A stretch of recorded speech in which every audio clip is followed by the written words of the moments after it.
இந்த இடத்தோட அழகு ஒரு ஷார்ட்ஸில் காட்ட முடியல. ஸோ 2 ஷார்ட்ஸாக காட்டுறேன். இன்னும் முன்னாடி போனோம்னா ஒரு ரயில்வே ட்ராக் அப்படியே ஒட்டி வரும். மலையெல்லாம் அப்படியே கருங்கல் பாறையில் சூப்பராக இருக்கும்.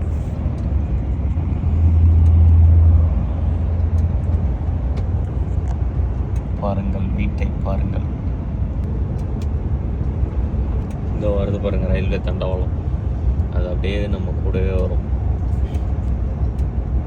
பாருங்கள் அந்த குகைக்குள்ளே பூந்து போகும் போல் ஜம்முன்னு.